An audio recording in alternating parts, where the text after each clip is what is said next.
All right, so I want to talk about drop 2 and 3 voicings. These are ones that are really interesting. I don't use them a ton.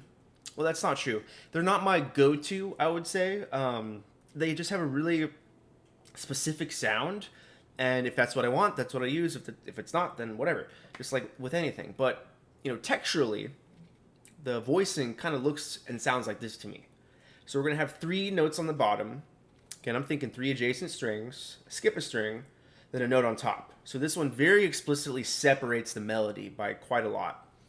So if I'm doing C major 7, I'm going to do this. C, E, B, G. How did I get there? Okay, remember you start with your drop voicing.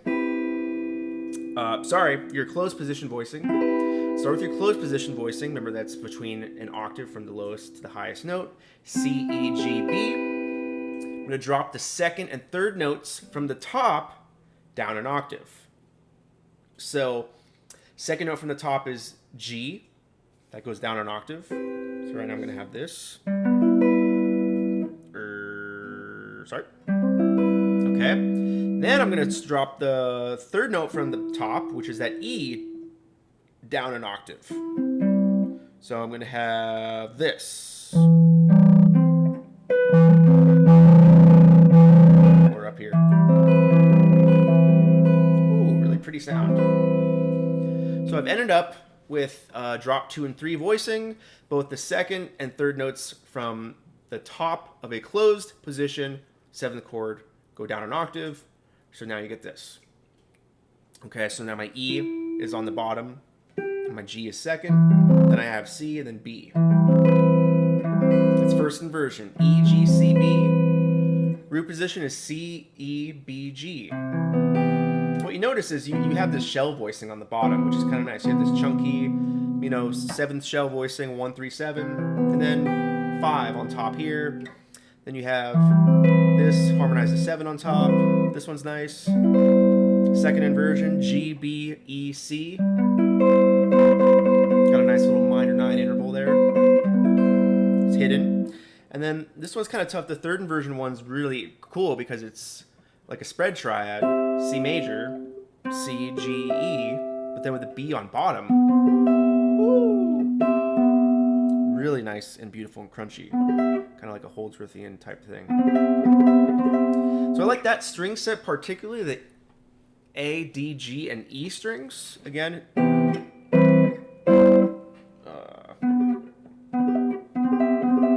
tough one to grab on the fly. And obviously you can do another string set, which is E, A, D, and the B string. Now those, again, they're just going to be tubby. So it might not be something that you want, but it's a cool sound. So that third inversion, for instance, is here. B, C, G, E. Nice. If I'm playing with a bass player and they're playing a C and I've got this, they might start conflicting. So it just depends. The voicings down here are third inversion, root position, first inversion, and then second inversion. It's cool down there.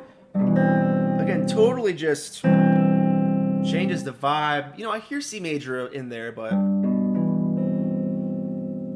there's something in there that's kind of, it's like just twisting things like, it sounds like C major, but there's this C major 7, but something's just a little skew there. So that's the power of these voicings. And obviously go through the process, do dominant, C dominant. You notice this second inversion one is like literally part of a bar chord. So you start obviously finding some patterns and things that you've seen before. And then, this one is kind of cool. All right, third inversion. Minor 7.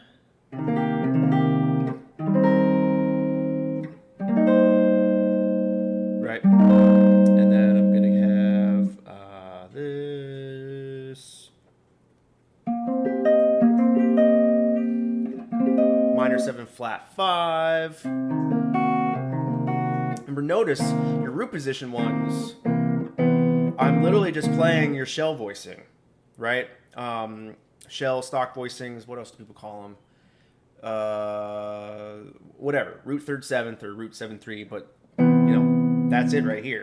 It's literally what you're playing in the bottom, so you can really kind of see the harmony and see what note is being added on top. So I've got my C minor 7 flat 5, C half diminished. That's kind of nice. And again, if you haven't noticed, I do a lot of hybrid picking, and these ones, obviously, the way they're shaped, it's gonna be really hard to just strum through all the strings because you have that space.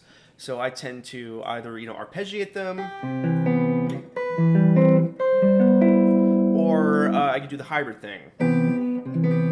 But that one's tricky because you get like a weird finger combination, and am I using the pick at the same time? So it just depends. Minor 7 flat 5 is this. Put that down. Hello. There you go. Now I gotta think. That's nice. First inversion, C minor 7 flat 5. That's really nice. Second inversion. Right, and then our third inversion. It's easy conceptually, but the hardest to play. Because you just have this spread triad up top and then put the 7 underneath. Well, it's not as easy as I say it. That's nice. And fully diminished, okay, we get the luxury. They're all going to be the same shape. Hello, what am I doing? Jeez. It's this. This was kind of awkward. But it's cool. C, E flat, A, G flat.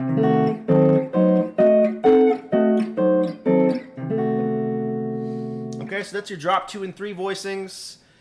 Hope you dig into these. Again, we're starting to get into territory that I just don't see as often talked about, but it's a really cool texture. You've got 3 notes on the bottom, 3 adjacent strings, skip a string, then you got a nice melody note on top that's kind of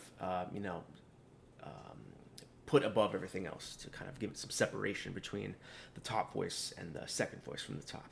All right.